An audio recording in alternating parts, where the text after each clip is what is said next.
Hello and welcome to another episode of Wine Reel and Print. My name is Kevin and this is Ryan. We are your co-hosts for today. Oh, thank you.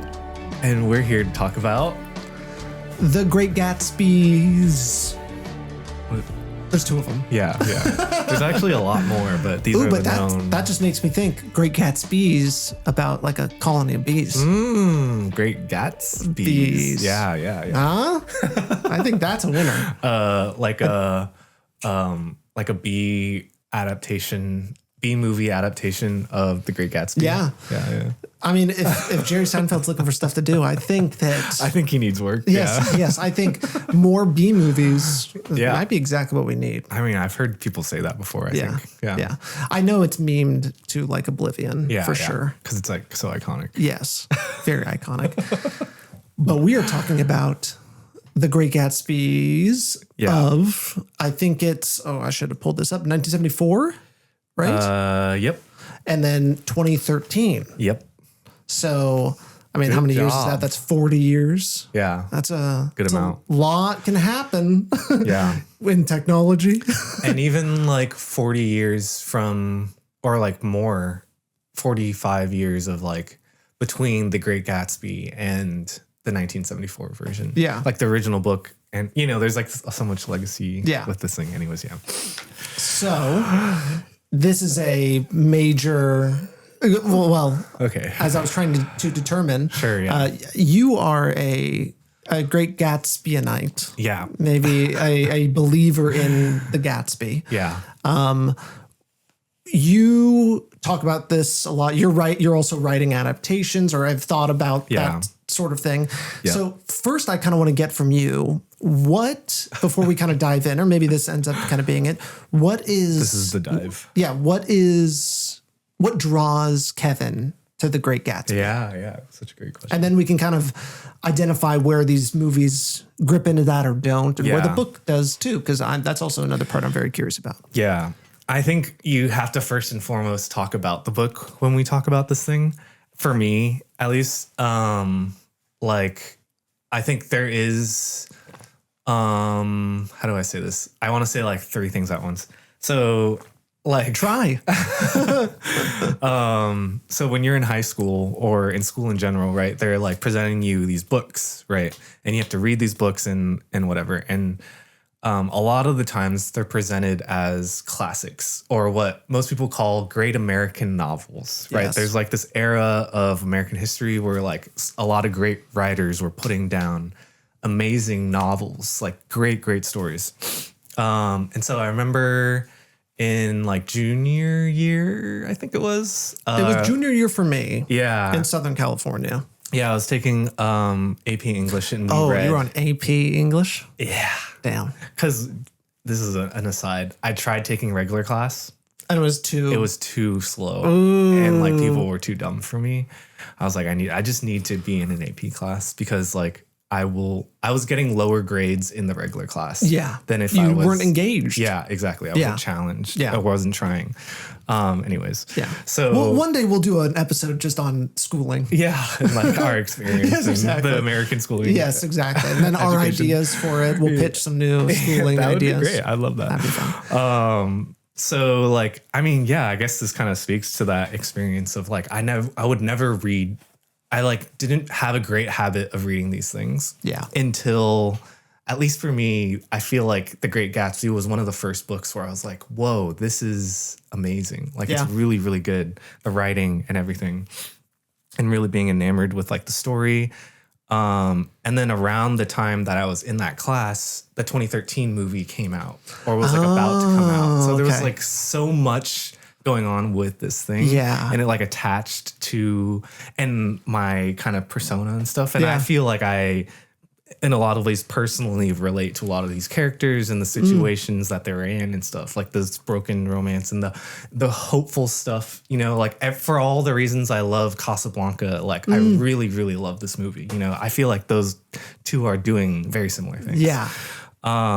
So yeah, I just like have taken that kind of love and like passion for the story in the book into being a filmmaker and like being an artist, like still keeping this thing in the back of my mind of like, oh, I want to do an adaptation of that.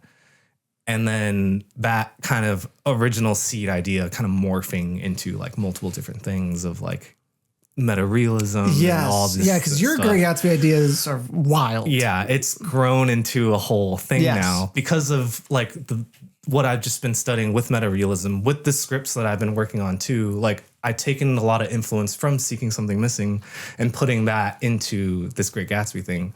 Because there's like interesting theory that I feel like you can implement with this book specifically because it's playing with like subjectivity, like narrative, like narrator, and like this thing. Because there's in meta realism, I feel like there's a play with like the narrator and the protagonist like being the same character. Yeah. And like how you can play with that and stuff like that. So yeah, anyways, that's like a long-winded thing. So I feel like there's interesting ways of positioning Nick as like a filmmaker. Yeah. You know what I mean?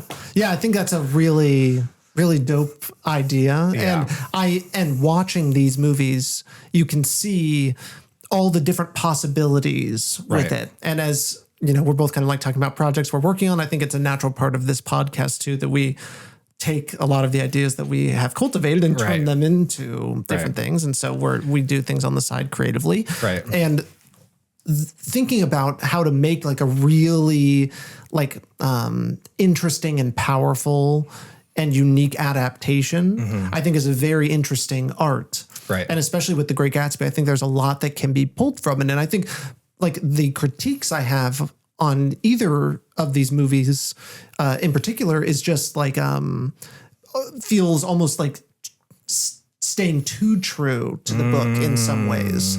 And I think that's why like I can applaud some things that Baz Luhrmann does in his, just because I'm like, okay, it's insane and in a lot of cases bad. But it's like, oh, okay, this is when you take the idea, and I mean, just like speaking on just like that, just a little bit, the Baz Luhrmann film fits so much more movie in there than the first one. Oh yeah. Than the 73 version or whatever. Right. There's so much more going on because it's just such a faster pace. Right. And I think it's something I really enjoyed about Baz Luhrmann. There was a lot more building up of everything. For sure. Which was nice to have. And then basically the movies have like the exact same pace kind of on its way out for the most part. Like because they kind of 3 is really similar. Yeah. But that reminds me, because by the end, it's like a film noir. And that's one thing I started thinking about when I was watching these, was like a film noir adaptation of The Great Gatsby feels like an empty place because it has that. It has like a femme fatale character in it that can kind of do that. And also it's just like a really underground dark figure. Yeah, exactly. And it just like feels bad at the end, in a lot of ways. Like dirty.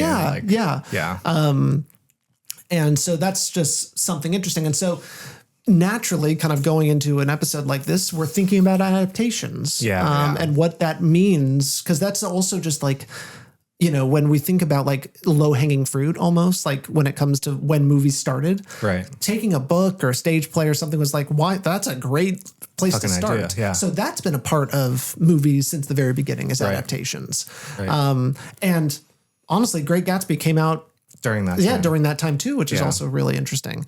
I'd be curious when the first adaptation was. I'm now just so curious on a lot of the like where this goes. It came out during that time, like the 30s or 40s, I think. Yeah, the first one, but it was like so bad, and F. Scott hated it. So it's like for him to have been alive is crazy, because that's also something I thought about, was what he would think of these two movies, because they were so different in like we'll just say the everything. Energy.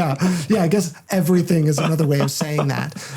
They do it so differently, and they come at it from wildly different angles. And even if you could argue that Baz Luhrmann's is more like stylistic and more obviously auteurish, you know, like in terms of like, this is a director who has a specific style and he brings it into all of his films. Clearly, Baz Luhrmann's feels like obviously that's the one out of these two that is that. But do you remember what the director's name? Jack Clayton. Yeah, he was known for adaptations. Yeah, like that's what he did. And so to kind of even say that one doesn't have like some style language or anything is incorrect. Right. I would say there's a lot of style. To it. And that's something like when I'm talking a lot. No, I got one more point. I'm eating this up. Okay. Yeah. But when I was watching, and I'm also just jumping around all these movies, but when I was watching the early one, the Robert Redford one, I was like, this is Robert Altman. Yeah. Like in style and in almost everything. The only thing that was different was like it just didn't have the cheese man. Yeah, like the them I guess the actual like acting bits, like the actors weren't right and like the way it was told, and it didn't feel as talky overy.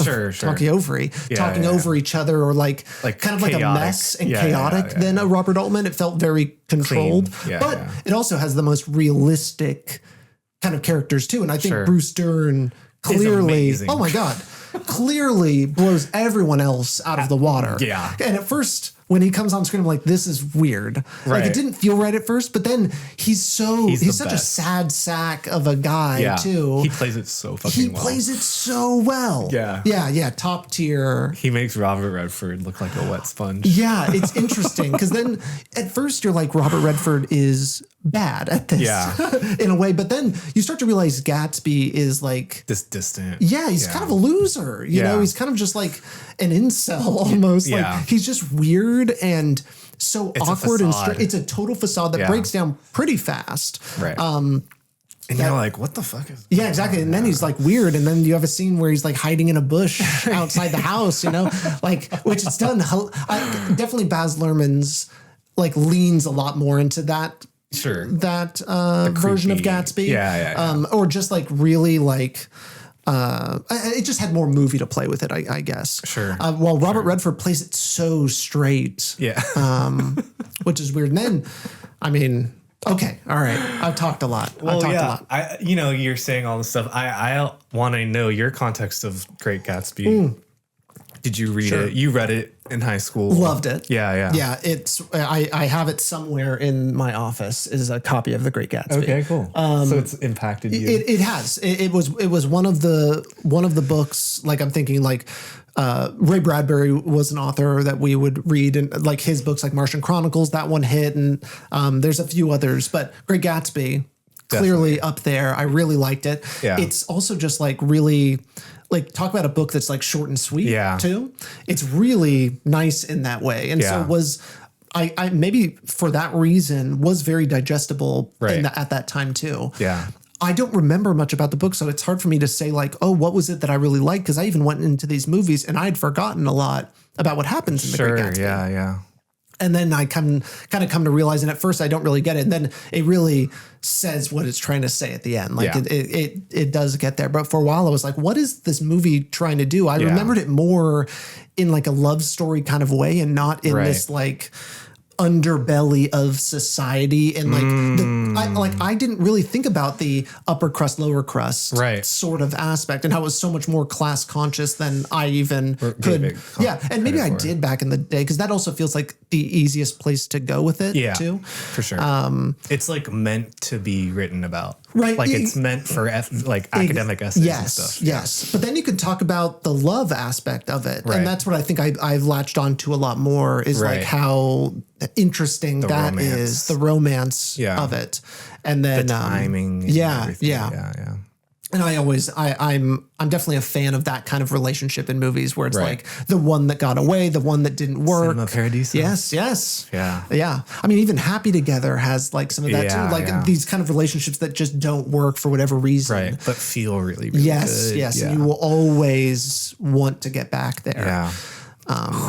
Yeah. So that was my thing. And I haven't read it since, but I'm interested to head back into the belly of the beast. Yeah. Yeah. There's so much to say. Especially, it's awful to say, but nothing's really changed all that much in a lot of ways. Like, I think it's just aesthetically. It's super contemporary. Yeah. 100%. It also just kind of blows my mind that he was writing this at that time. Like, I just don't know. That's what I'm saying. Yeah, exactly. Like, I don't know enough about literary history to say, like, but it just feels like such an interesting kind of book when you're talking about the great American novel. Like, what you think of sometimes when you think of the great American novel, it's like Huckleberry Finn or something like that, right? Right. But like then you Steinbeck. get Grapes of Wrath or something like that. Right. And then you get something like this, which is like I don't know, it's a bunch of like little boys playing like in like this fantasy world. Yeah. And it's a very interesting, different kind of thing that I'm used to. Yeah. It's so modern and contemporary. Yeah. Like taking the lens of like what was happening in that moment. Like this was all happening right then and there. Yeah. And he's like predicting all these things that are happening now. Yeah. You know, like, oh my God. It blew, like, it continues to blow my mind. Because whenever I was in class, we would talk about the class stuff, like the economic sort of disparity thing. There was a lot of race things and a lot of gender stuff and in like American history. But like the more you read about what he's talking about and like his other works, and then like that to do that in the 20s, like crazy. Blows my mind. Yeah. Blows my mind. Yeah. It nothing changes. And I think that's what makes a good story is one that like it's full of human elements and human nature. And that's the one thing that will continue. Timeless. Yeah. Becomes timeless. Exactly. Will continue throughout time. Top 250 material. Oh yeah. And it makes me well here to talk about like these two. Sure. You I'm guessing feel that the 74 version resonates more. And I'm not even saying necessarily like it's true to the story or whatever, but resonates with you more. Yeah. Yeah. And why do you feel that way? I'll look at the therapist. You have 5 words. You've got 5. You can only use 5 words now. Well, I have like a really long-winded thing, and I feel like I can add a lot of context to this. So, like, let me think about this. Like, so much pressure. You're putting it on the record. Yeah. This is a lot. I do read about this and like talk about this a lot. So. Yeah. So, dang. I think first and foremost, I'll just start from like a filmmaker's kind of point of view. Like formally speaking, I just like the aesthetic of the 74 version. Like I obviously love Robert Altman. I love zoom lenses. Yes. I love dolly shots. I love sequencing stuff. Like the coverage of that hotel scene. Yeah. Is amazing. I mean, the hotel scene just in general is so good. Like it's such a great, and man, as I was watching because the 74 plays it up a lot more. Yeah. The sweatiness and the heat. Yeah. That in the 74 version, there's so much more of that. I mean, it's for the whole film where for sure the 2013 is just in the hotel room and they're talking about how hot it is. Yeah. But I know you've talked about how much you love sweaty movies. Exactly. And so that's what I thought. I was like, Kevin loves this. Yeah. Because they're just, and you're so in their wet. face. Yeah. You're like pushing wet in that movie. It's so funny. And it's like you see the drip.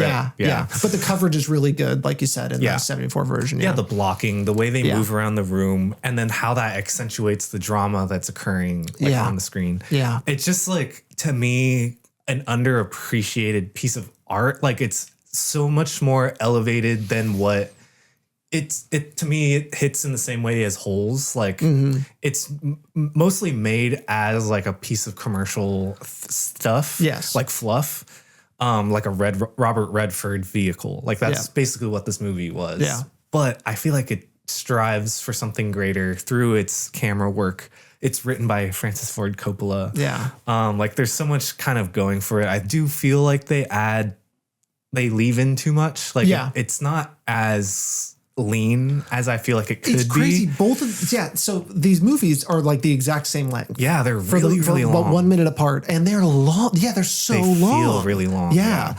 And at least like Baz Luhrmann, he shoves so much in there, so you basically get like the early part of the movie. There's just a lot more going on, and it moves very quickly. Yeah. While this one, it's very slow. Yeah. Yeah. And I like the pacing of that because it feels like what that time period was like. Yeah. Like the malaise and like leisureliness of that time period, especially when you're rich. Like you're just hanging around the house, like trying to figure out what to do, listening to the radio. Like it just feels like that's what that time period felt like. Yeah. And, you know, to be made in the 70s too. Like, I don't know. I think it's really cool when a film captures the pacing of that time period. Yeah. Where, you know, like, where you get to 2013, it's like not doing that. Yes. Like at all. It's kind of adding a lens to that time period, which I think is an interesting thing.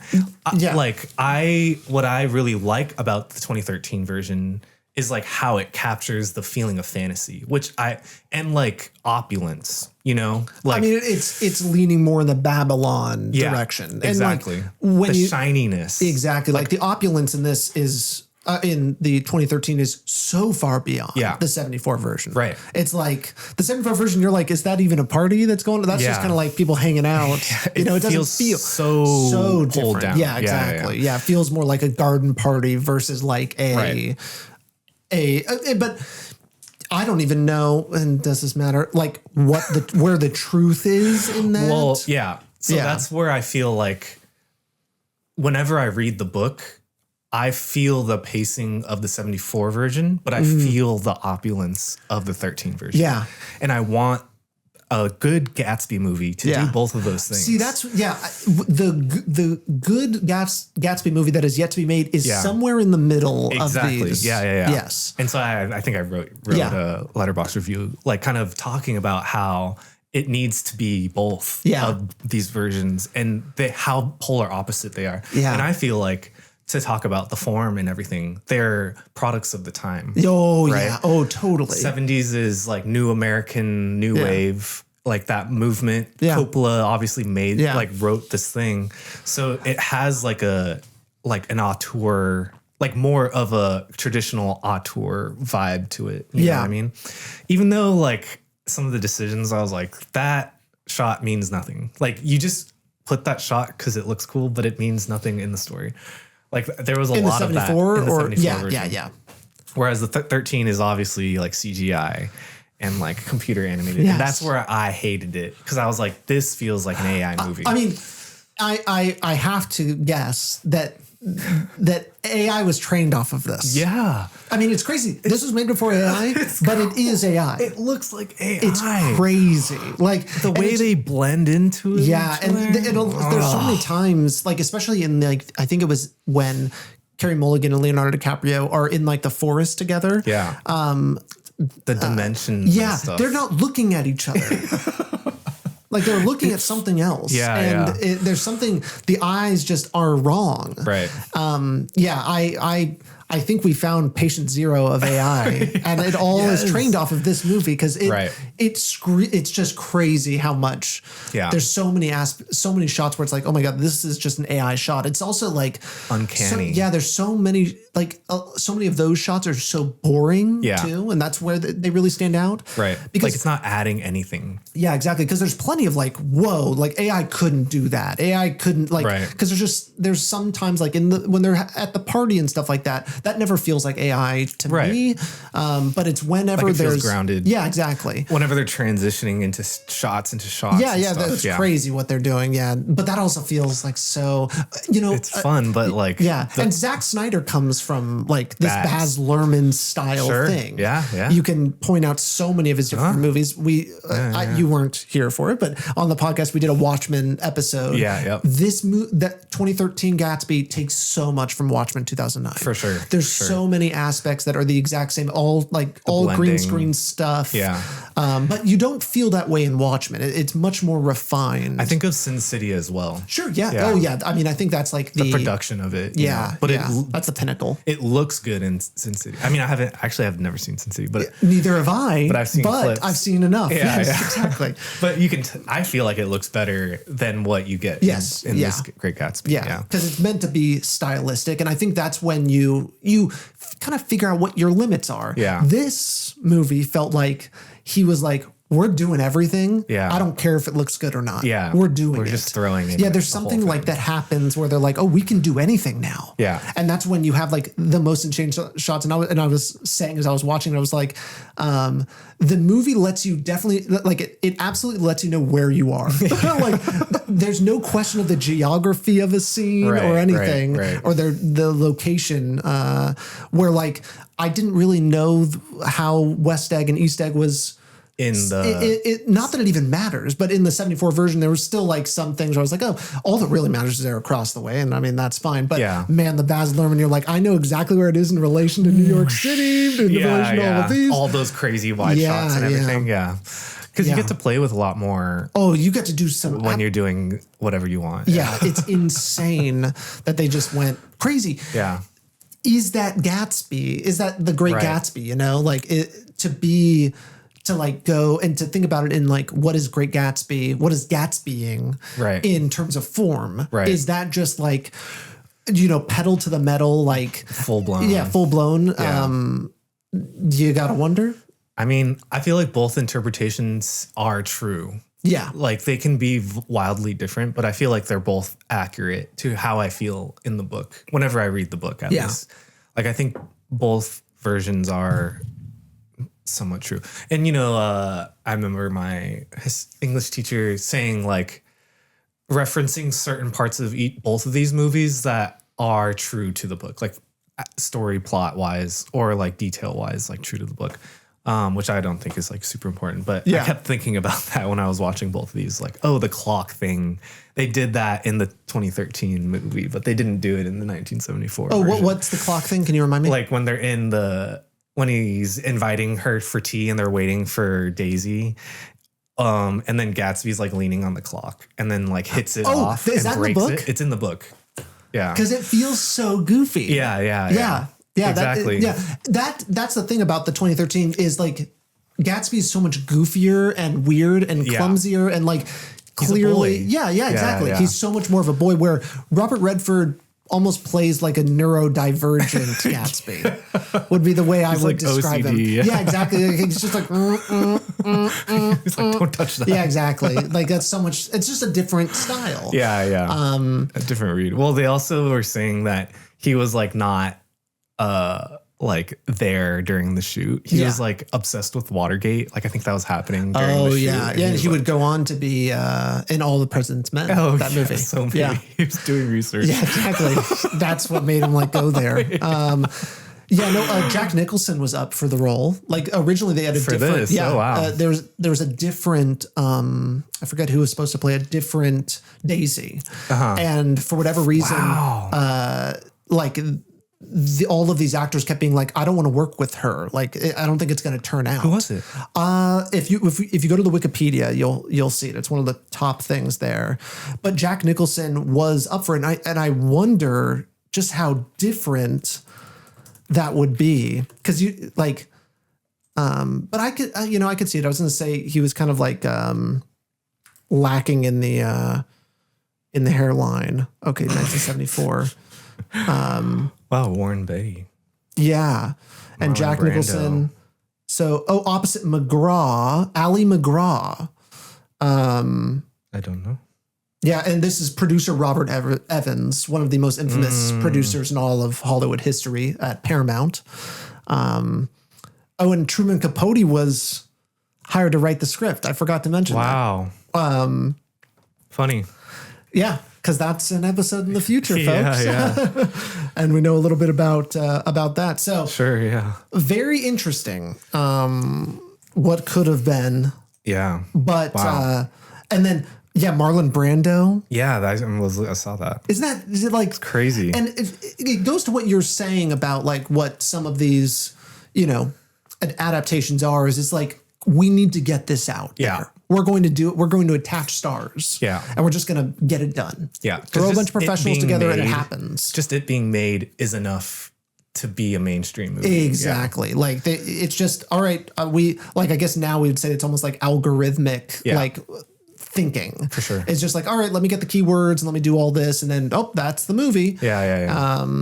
And so the 1974 version is like this hodgepodge of different things. But now we are kind of left with, now we have Robert Redford and Mia Farrow. Yeah. And I wonder, to you, Mia Farrow or... Mia Farrow. Yeah. So much better. Oh my gosh. So what is it about the Mia Farrow performance that you I like? Recall my English teacher again, like complaining about the casting of Carey Mulligan because he didn't feel like she captured the kind of whimsiness of Daisy that you get from the book. Like she is kind of like fleeting and like just says stuff like very playfully and childlike. Yeah. And I feel like Mia Farrow is like hitting that. Yeah. I think really, really well. I think you're right on the money because Carey Mulligan's version of this character or Baz Luhrmann or whoever sought this version of it is it's much more like she knows what she's doing always, right? And kind of knows she's making a mistake, and it's kind of always this river underneath the facade. Mia Farrow feels like a child, and feels clear. It feels more like light switch on, light switch off kind of person, and it's and I think that's what is bred in like high society, right? Is like this, like the infantilization. Yeah, definitely the infantilization. And also just like this ability to be like, exactly. Like if I paid attention to that, I'd want to kill myself.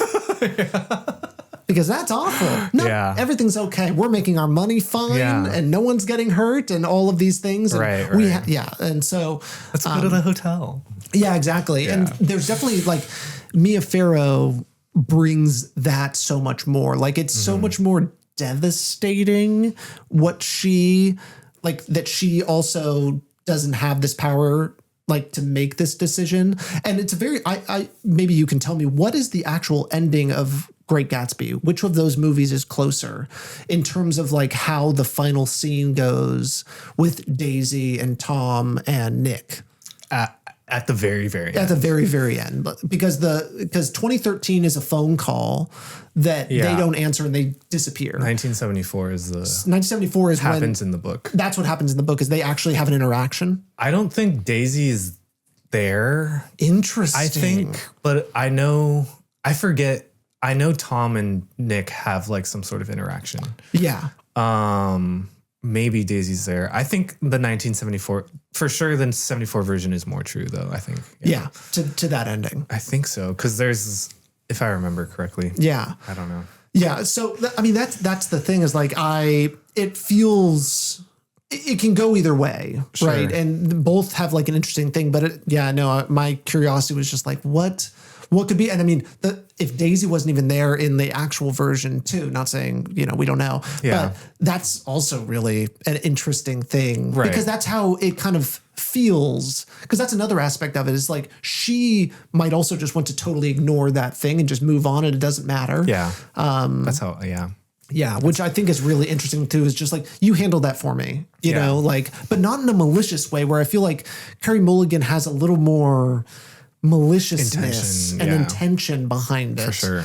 Where I do kind of like the Mia Farrow infantilized version. It's like listlessness and stuff. Yeah. Because at least from my reading of the book, it's like both of Tom and Daisy like take no responsibility for what happens to Gatsby. And like their kind of willing ignorance to the ending of the book, I think plays off better in the first version. Well, in the first version, Tom is like very like he's almost like absolutely willing to acknowledge it and be like, hey, that was what happened? You know, like it's going to be okay. Like everything's going to be fine. And it's so like, well, like sweeping it under. Yeah. But like not ignoring it where the 2013 is, they're like ignoring it completely. Like he's actually willing to have a conversation about it and does not get even mad or anything when Nick's like calling him out to his face. Right. Which is so interesting. It just shows how much power he has, and he's not affected by how anyone speaks to him like that, besides Daisy. And I guess society. Gatsby too. Yeah. I did like both Tom Buchanans in the movies. Yep. Like I like both performances. I think agree. They were both done really well. I think that character is a great character. So I think, boom. Yeah. All right on. I feel like that's a symptom to why both these movies get it wrong. Okay. Right? Speak on it. In my opinion, I think both of these movies are tonally incorrect from what the book is supposed to do. For Tom. Just in general. Entirety. Sure. And I think the reason why Tom is like, oh, I like both of these things is because that's the easiest character to interpret out of the thing, you know? Yeah, so much more straightforward in terms of like what the character's motivations are and how they feel about it and everything. Right. Yeah. It's so clear that's who he is and like how to play that character that it reads really, really well off the page. Like, it's so one-to-one. You know? Whereas these other characters, I feel like are adding so much nuance.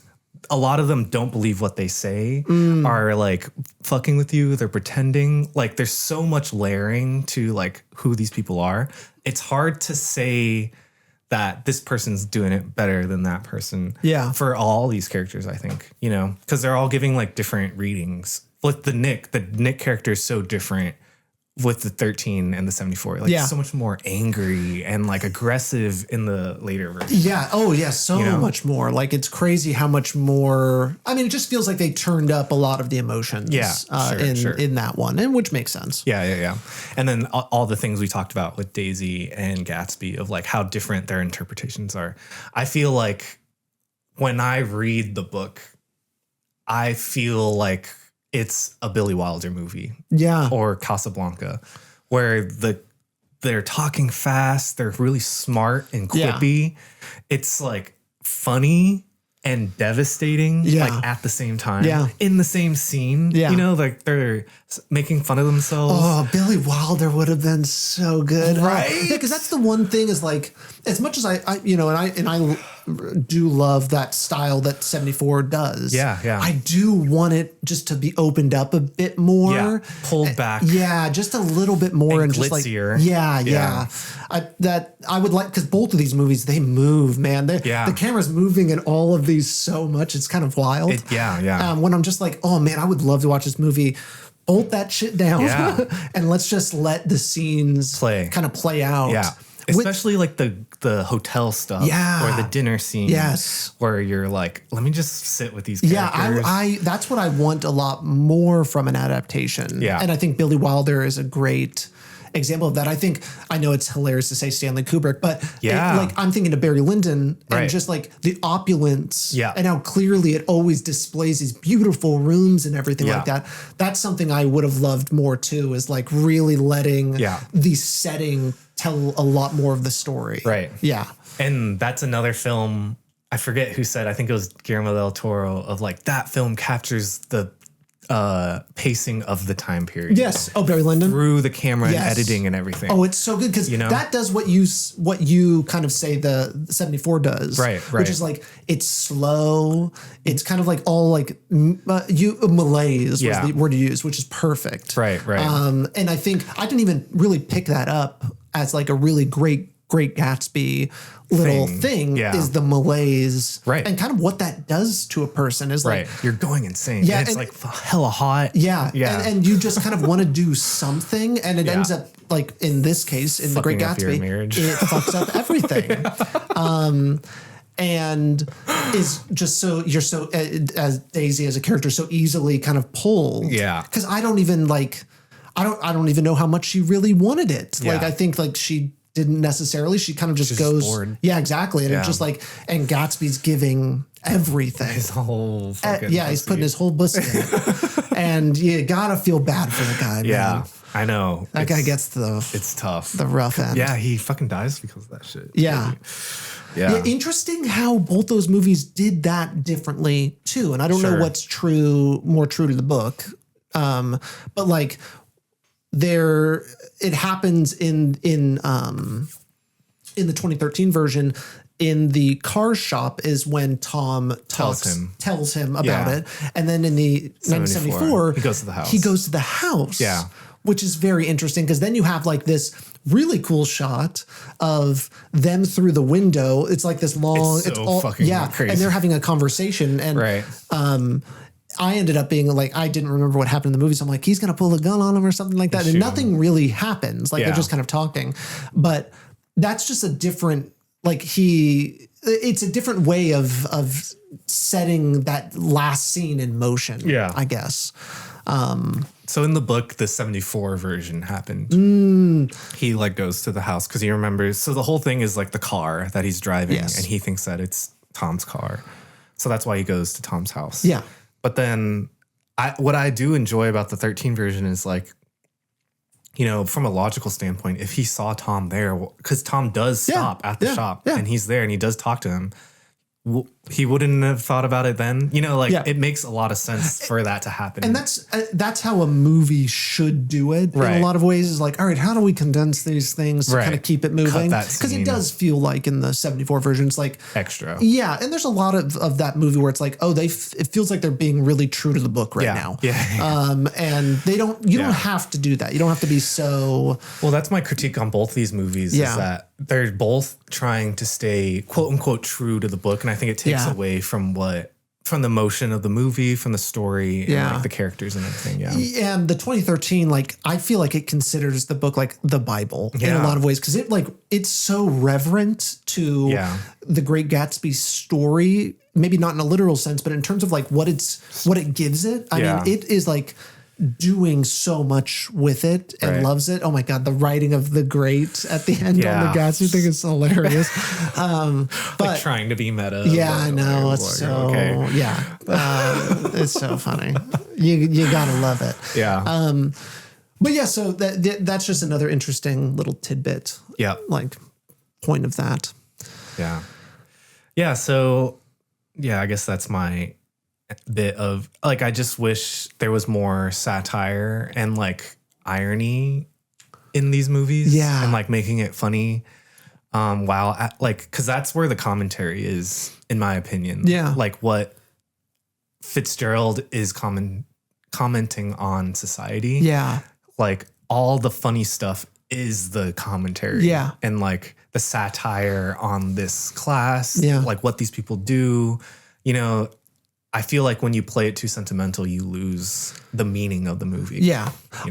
That reminds me of a movie that as I was watching these that I thought is a very Gatsby movie is Parasite. Another of these class things where you kind of end up in this other class suddenly or through a design of some kind. Right. Which is just a really great dynamic. And so you can see how the Great Gatsby, you could, just take that and then you can build out and create something really, really interesting. Yeah. So that's why you don't have to be too true. Yeah. That's kind of overrated. And I think I always point to, or have in the past pointed to, Paul Thomas Anderson as a great example of how to do adaptations. Oil, Vineland, both became movies that are so wildly different than the books in a lot of ways.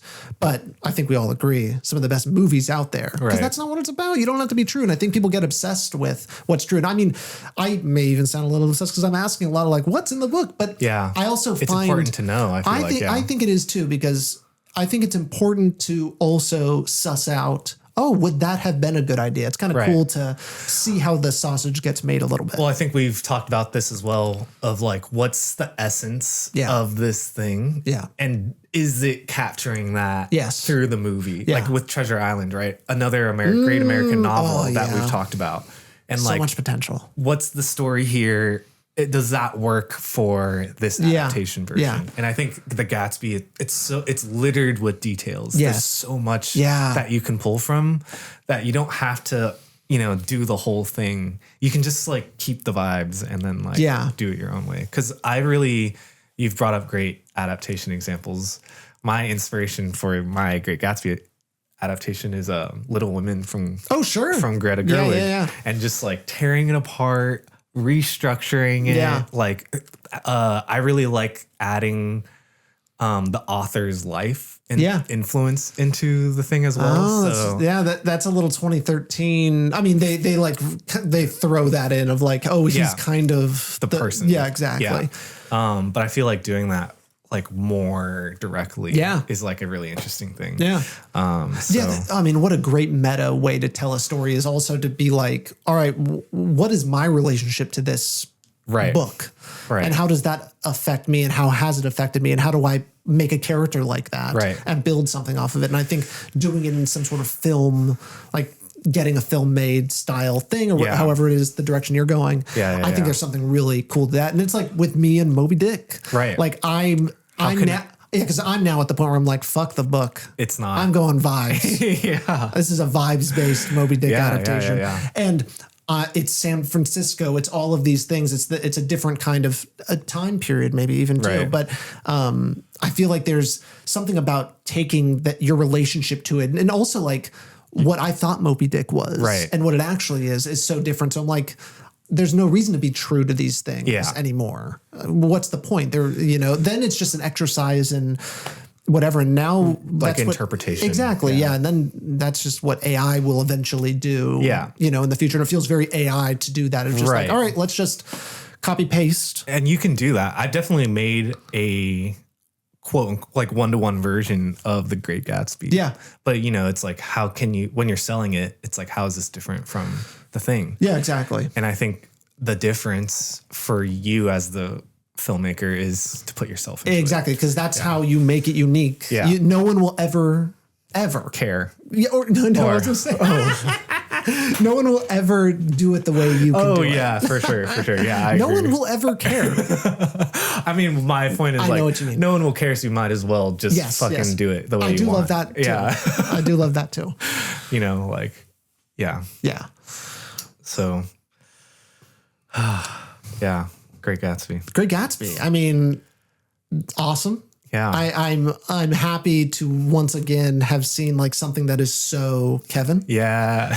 It's more insight, which I think I appreciate. Like you get it, right? Yes. Oh, absolutely. Yeah. And now I can't, I'm very excited in the projects you create, obviously. And we'll have to keep, diving more into this and how this story is. I think Treasure Planet's another one where it's like, oh, there's so much meat here that can be messed with. And if someone else isn't going to do it, it's up to us. Yeah.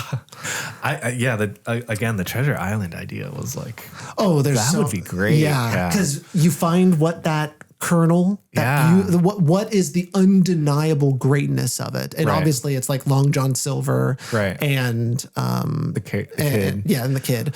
That it's just like so powerful, and that storyline is so good that you can build anything else around it. Yeah. And change it up or do whatever. And it's just an amazing thing. Yeah. And that's why I respect Treasure Planet for what it did too. It did that. Yeah. It had the best version of that relationship. Yeah. It's the version that I would most closely replicate out of the entire thing. And I think there's a lot of potential with these sorts of properties of like, okay, they haven't really made the version of this book yet. Yes. And a lot of the, like Moby Dick, I think is another great example of like, they really haven't this thing yet. No. Yeah. There's a lot, especially with the technology today and like what movies are doing now. It's like, we can do whatever you want now. It's crazy. Like, I think some properties and just like the imagination of a producer is so limited. Yeah. And like, and when it comes to like trying to adapt properties like Moby Dick, it's so kind of boring in its way that's how it's also presented. Like, it's just so factual, and it's just like, all right, beep, beep, beep, beep, beep, beep, move on. Where, you gotta be willing to kind of make something else out of it, squeeze something, figure out what it is that makes it really interesting. Yeah. But I don't think anyone could possibly think about it in the way I'm thinking about it. Yeah. You know, I think that no one's going to make this like when you're stuck in the machine. Yeah. No. You're thinking like that. Yeah, exactly. Like, oh, we have to uphold the tradition of this story. Yeah. And like, or else people will get mad. Like, that's how a producer's thinking. Oh, totally. They're so afraid of people getting mad. Yeah. And who gives a fuck?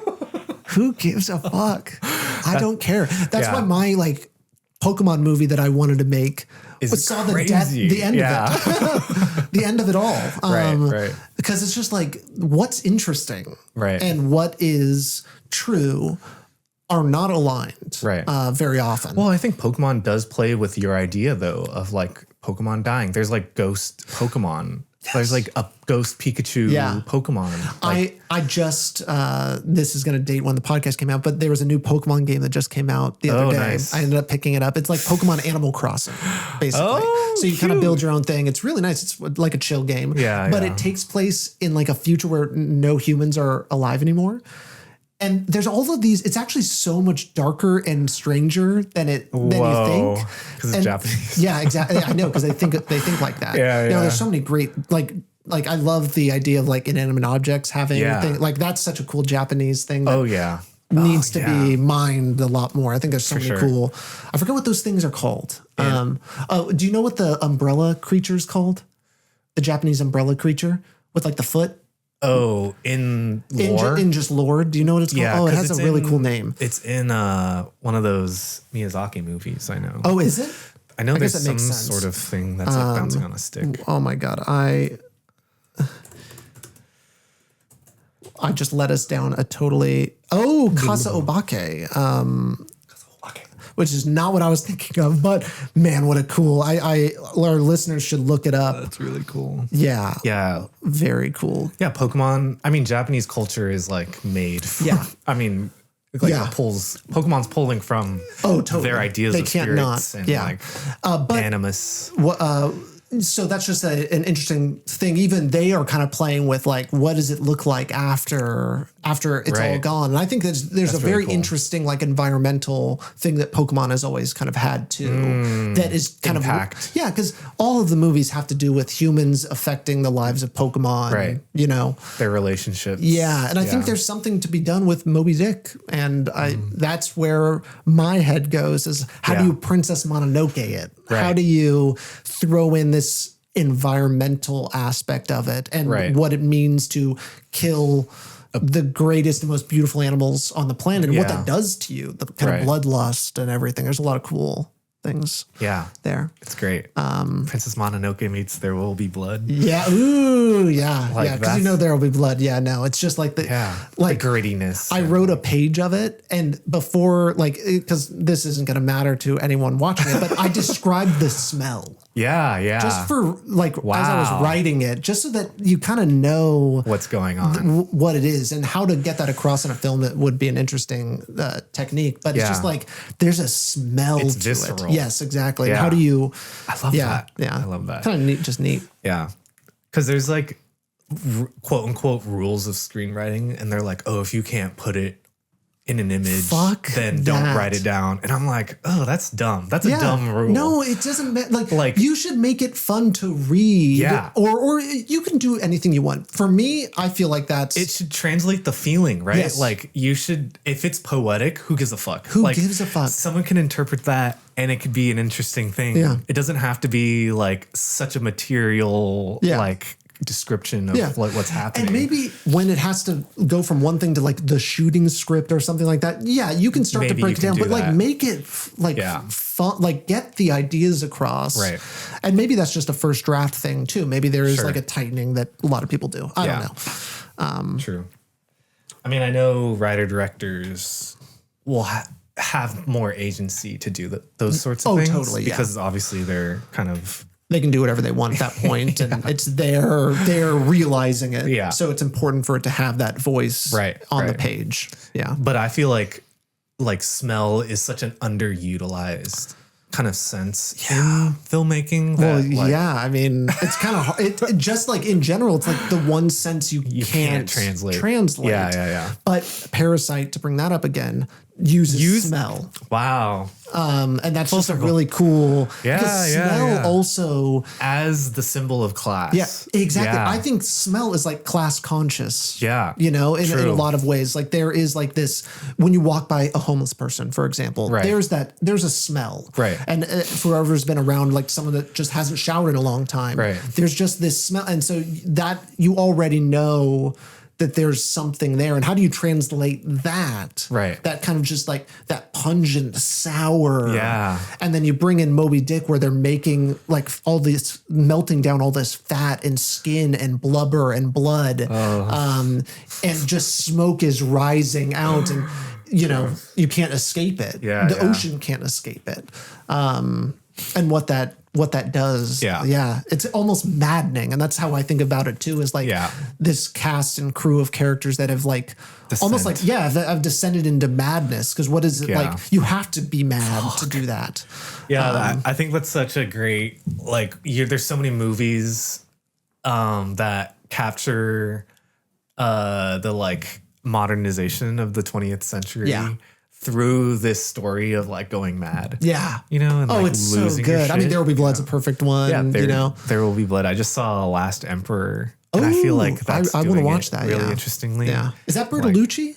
Like, the director? Yeah. Like I think of The Aviator in a lot of ways too. Like, it's just like an interesting thing. Yeah, I think it's so interesting. And like I've mentioned before, the Moby Dick idea I have is like, right as the gold rush is kind of happening or like kind of collapsing as well too, as like the rush has already happened, that it's like now the whaling industry is also changing. And so now you're kind of like left at this like decrepit, like who's still doing this thing after everyone's long gone and moved on to whatever the next thing is. There's something really interesting about Train Dreams. Yeah. I mean, Train Dreams is great. Oof. Yeah. I watched that and immediately I was like, I got to get back to writing. Because that's just like, the imagery. Yes. Yeah. I feel like that's what you're trying to attain. Yes. Absolutely. Yeah. There's something really cool. And I as a California boy, I have just a love of California history, and the gold rush obviously is such a huge part of that. And the late 1800s is so interesting to me. To the region's history, like when you think of all the sort of like gold rush like movements that happened in California, like you can see this tradition happening over and over again throughout history. Like influx of people coming in for different reasons. Whether it's industry or culture or what have you, or like freedom or whatever. Like California has been like this haven for stuff. Gold rush things. And it was like the farthest place you could go. And that's why movies ended up here, because they were basically trying to escape the like Thomas Edison. The laws on the East Coast. And they're like, we can make these things and then constantly change their businesses over. Like it got out of hand and there's nothing you can do. And so even movies, the history of movies is California, which is just such a cool thing too. We're very lucky. I'm very pro California. I do love California. People used to think it was an island because it was so hard to get here. I've seen maps where they have it drawn as an island, which is cool. It's freaking awesome. Just like the history of California is really rad. It's so cool. And I think we've talked about this before off mic, but the story of like the Chinese in the Bay Area from the very early on and in the 1800s, I think is also just like waiting to be told. Super interesting. Oh my God, so interesting. So crazy. One of the first movies directed by a woman was a Chinese American film, like during the early 1900s. Yes. Kind of depicting a story about immigration to America. Was that talked about in American? What was the? It might have been in that Hollywood Chinese. Hollywood Chinese. Yeah, I think probably so, because I think that's why I know. We did talk about that. We did. Hollywood Chinese in Oakland. What? Oh, really? That movie. Oh, it's like the whole thing. I mean, that's why it's just like the Bay Area and like Chinese culture, I think, is just like ingrained. Yeah, it's so ingrained. Yeah. It's so cool. I love that part of the Bay Area. Yeah. There is so much history. Yeah. Okay. Where the fuck are we? Yeah, we went totally off the rails. I think we had a great conversation about the Great Gatsby and adaptations and what we want to change and how we attempt these things, what ideas we really love. Yeah. And it's great that Great Gatsby can bring that out. Yeah. Yeah. It's so fruitful. Yeah. There's so much potential. So this is a call to action for folks. Where's the next Great Gatsby? Change it up. I'll be seated. Yeah. I feel like the great American novel is a underutilized kind of fertile ground. Yes. So yeah. I think there's a lot of movies to be made on some of these really great stories. Yeah. From America. Yeah. And telling American stories. Dang. I think there's so much, and we're just making superhero movies. You're hitting something. Yeah. To pitch it like that. It's really interesting. Like, we should revitalize American culture. Yeah. And like tell it through these novels. Yeah, I mean, that's a pitch. It is, and I don't want to go over too much here, but like go over time. But like, there's when you go to other countries, they do that. They do that. It's the artists that create the history and stuff like that. We should frame our history more through the arts, right. And have that be how we tell our stories. Yeah. Versus just like where we are now, and I think that there's a nationalism that I like in the filmmaking process, right? Where it's like this, like really embrace who you are. Yeah. And when we watch all these international films, that's what they're doing. Yeah, exactly. Basically, is like capturing their history and like being proud of who they are and where they came from. And it's a huge part of every single one. And the new waves of every single country are them finding this voice. Yeah. This like non-American style voice. And so what does it mean? I guess it's like, maybe that's the problem when you're like the top dog empire in the world, is like, what does it mean to be telling stories that are American? But, Dickinson was obviously a Brit doing it during the British Empire days. I think that there's still like a way to tell these stories. Right. They're not so off limits as it feels. I mean, the great American novels are indicative of that too. Yes. Of like telling these amazing stories that go against the empire in a lot of ways. Yeah. Because you doing it during the empire. Yes, exactly. True. Yeah. Yeah. I mean, you have to. Yeah. But I don't know. I just feel like when we think of America, how much we've lost in terms of identity and like culture, like we're so divided. And we've lost like sense of history and like touch with ourselves. Like, I feel like we don't want to acknowledge the history, which is so crazy. Dumb. Yeah. I just feel like adapting these things is such a great unifier of like, we all know these are great books and are classic kind of stories. It's like, this is something to really kind of connect on. And honestly, this is where the government should come in, and anyone that wants to make an adaptation of these movies gets funding. Yeah. Because that's like so American. Like there are properties where they're like, all right, anyone who wants to make something for Moby Dick or for Grapes of Wrath or any Great Gatsby is like, you will get a certain amount of funding because these are great American novels that we want to see proliferated. That's what like BFI is. Yeah. Like that's what these like film commissions do. Yes. Is like, hey, we'll give you money if you make a movie about our country. Yeah. It should be that easy, but we're like, but we don't give a fuck. We don't give a fuck. And we just like let money just decide which, free market. Yeah, exactly. Yeah. But it's such like a, oh my God, what the fuck? Yeah. Okay. Low hanging fruit. Yes. Yeah, all right, dude. This is like a political thing as much as it is about the arts. Yes. It's like at the end of the day, like we have to get politically involved in order for these changes to happen. And, oh man, I'm going to lose my shit. Like, it's so crazy. Like we can like wish a better society, but like politics is the way of like accomplishing all these things. Yeah. And like, unless we take kind of, what's the word? Like, not like power, power, responsibility. Oh, sure. Like taking responsibility for these things, instead of just like letting politicians dictate our lives, And that's why I think like winning power and getting power is very important. Yeah. As like people that want to see change, like we need to topple things and take over. Right. Because honestly, I think things can change really fast if we get a lever or two. I mean, things were going really well in a lot of ways for America at a certain point, but we just chose to be where we are now. Yeah. I feel like. There's so many points where we can point to. Okay. Starting with the Great Gatsby. Yes, exactly. Starting with the Great Gatsby. Watch, read, and write The Great Gatsby, the great American novel. Oh my God. And that's a wrap. Sayonara. We'll see you next time. Bye-bye.